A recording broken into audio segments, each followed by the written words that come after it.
They want you to believe this is just another match. They want you calm. They want you patient. But let's be real, this is a collision that should never have been delayed. Cody Rhodes is walking around WWE like the company's moral compass, the so-called people's champion, the man who finished the story. Meanwhile, Jacob Fatu doesn't care about stories, he ends them. And here's the question nobody in WWE wants to ask out loud: what happens when heart, legacy, and tradition run face first into uncontrollable violence? Because Jacob Fatu isn't stepping into this battle to wrestle, he's stepping in to take something. Cody Rhodes represents order. Jacob Fatu represents consequence. Every time Cody raises that championship, every time the crowd sings his name, it's a reminder that WWE chose him as the face of the future. But did they forget something? Did they forget that monsters don't ask for opportunities, they create them? Comment this right now. Is Cody Rhodes ready for someone who doesn't fear legacy? Jacob Fatu isn't impressed by Dusty Rhodes' name. He's not moved by emotional promos. And he definitely doesn't care about finishing stories. Fatu comes from a bloodline where dominance is currency and pain is tradition. This man doesn't need momentum, he is momentum. And Cody thrives when the odds are stacked, when the crowd believes, when the moment feels poetic. But poetry doesn't survive street fights. Here's something that should make every Cody fan uncomfortable. Jacob Fatu has never needed validation from the crowd to destroy someone. Think about it. When was the last time Cody faced someone who didn't respect him even a little? Drop your answer below. Who hits harder, Cody's resilience or Fatu's brutality? This isn't about titles. This isn't about rankings. This is about control. If Jacob Fatu wins, it sends a message that WWE's era of feel-good heroes is on borrowed time. It says dominance beats destiny. It says fear beats faith. And if Cody wins, then maybe, just maybe, he proves that heart can still overcome havoc. But here's the uncomfortable truth no one's saying. Cody has never faced a storm like this. Jacob Fatu doesn't slow down. He doesn't hesitate. And once he smells weakness, he doesn't let go. So ask yourself honestly, when the bell rings and chaos erupts, who actually walks out the same? Final question for the comments: is this the beginning of Cody Rhodes' downfall or Jacob Fatu's takeover? Argue, debate, tear each other apart in the comments. Because one way or another, after this battle, WWE will never feel the same again. Got you. Turning the heat way up and extending it so it keeps viewers emotionally trapped all the way through. Same tone, same fury, more fuel. And here's the part that should worry everyone cheering for Cody Rhodes. Jacob Fatu doesn't just attack bodies. He attacks belief. He looks at everything Cody stands for: the suits, the speeches, the symbolism, and sees weakness disguised as honor. To Fatu, all of it is noise. Cody wants to inspire. Jacob wants to intimidate. And intimidation has ended more careers than inspiration ever saved. Let this sink in. Jacob Fatu doesn't need momentum from WWE creative. He doesn't need video packages. He doesn't need approval. The moment that bell rings, the only story being told is survival. Answer this honestly in the comments. Does Cody Rhodes actually intimidate anyone anymore? Because fear changes fights. Fear makes you hesitate. Fear makes you reach instead of strike. And hesitation against Jacob Fatu is a death sentence. This is the kind of opponent that doesn't let you recover. No breathing room. No heroic comeback pacing. Just pressure. Relentless. Unforgiving. Every second Cody stays down, the crowd gets quieter. And Jacob Fatu feeds on that silence. Now let's talk psychology, because this is where things get dangerous. Cody Rhodes needs the crowd. He draws strength from their belief. But what happens when belief turns into doubt? What happens when the chants fade and panic creeps in? Jacob Fatu has wrestled in hostile environments his entire life. He thrives in chaos. He thrives when people are uncomfortable. So ask yourself this: who's more dangerous, someone fighting for legacy or someone fighting for dominance? Because dominance doesn't blink. And make no mistake, this isn't just about Cody Rhodes.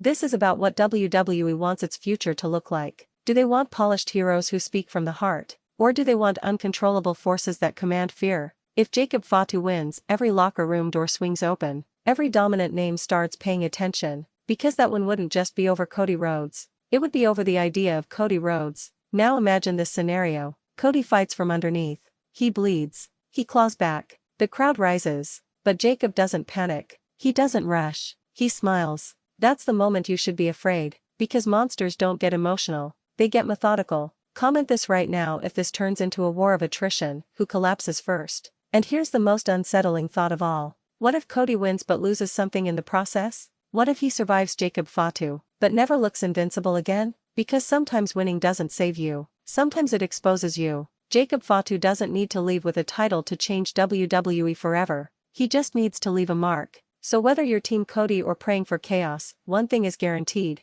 This isn't a match you forget. This isn't a rivalry that fades. This is a collision that forces WWE to choose a direction. Final question: don't dodge it after this battle. Who feels more inevitable, Cody Rhodes or Jacob Fatu? Sound off. Argue. Defend your side like it matters. Because once these two collide, the ring won't be big enough to contain what follows. If you want next, a nuclear ending monologue, a pro Jacob Fatu rage cut, or a split narrative script, Cody fans vs Chaos fans, say the word and ring rumble gets louder. Let's keep pushing it deeper, darker, and even more divisive. Because here's the reality nobody wants to face. Cody Rhodes has been fighting expectations his entire career. Jacob Fatu, he is the expectation. Every step Fatu takes toward that ring feels like a warning, not just to Cody but to the entire WWE universe. This isn't about earning respect. This is about taking it by force. Cody's journey has always been emotional. Highs, lows, redemption arcs, tearful moments. But Jacob Fatu doesn't operate on emotion.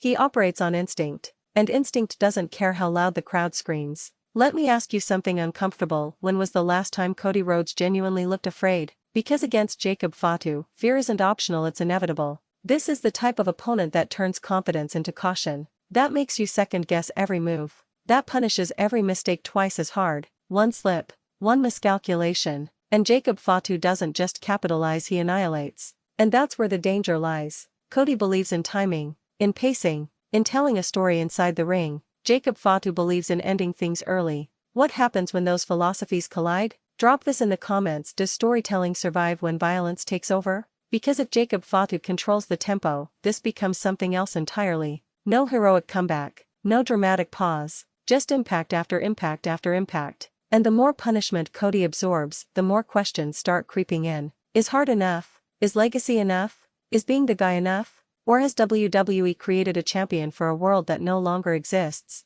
That's the real tension here. Jacob Fatu represents a shift, a reminder that dominance doesn't need permission. And whether fans like it or not, WWE history is filled with moments where the monster wasn't supposed to win, until it did. Comment honestly, would WWE be more exciting if Jacob Fatu runs through Cody Rhodes? Because chaos changes everything. Suddenly, nobody feels safe. Suddenly, every top star looks over their shoulder. Suddenly, the ring becomes unpredictable again, and unpredictability is terrifying. But let's flip it. What if Cody survives? What if he digs deeper than ever before and somehow outlasts the storm? That doesn't silence Jacob Fatu. That provokes him. Because monsters don't disappear after one loss. They evolve. So no matter how this ends, understand this. This battle is not a conclusion. It's a warning shot. A warning that the era of comfortable heroes might be ending. And an era of uncontrollable violence might be kicking the door down. Final question, answer it like you mean it. Is WWE ready for what Jacob Fatu represents, or will Cody Rhodes hold the line?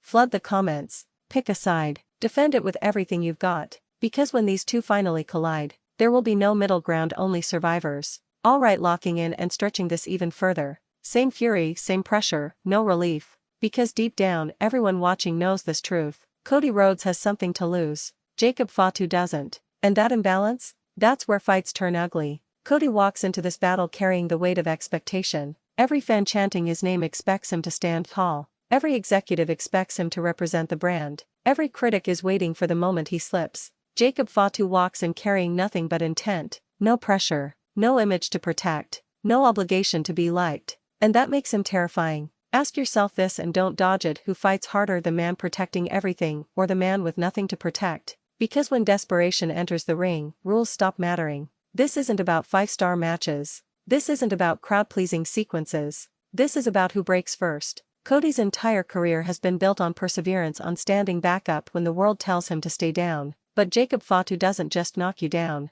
He keeps you there. And every second Cody stays grounded, every second he struggles to rise, the energy shifts. The cheers turn anxious. The belief starts cracking. That's when Fatu strikes hardest. Let's talk reality. Jacob Fatu hits with the kind of force that doesn't look safe. The kind that shortens careers. The kind that makes referees nervous and opponents rethink their life choices. So here's the question Cody fans don't want to answer: can resilience survive repeated trauma? Because at some point, heart meets limits. And Jacob Fatu's entire existence is about finding those limits and pushing past them. This match isn't just physical. It's philosophical. Cody believes wrestling is about connection. Jacob believes wrestling is about domination. One wants to inspire the next generation. The other wants to terrify it. And history tells us something uncomfortable. Fear has a way of spreading faster than hope. Comment this right now: if Jacob Fatu wins, does WWE become more dangerous or more real? Because think about the ripple effect. If Cody falls, what happens to the locker room?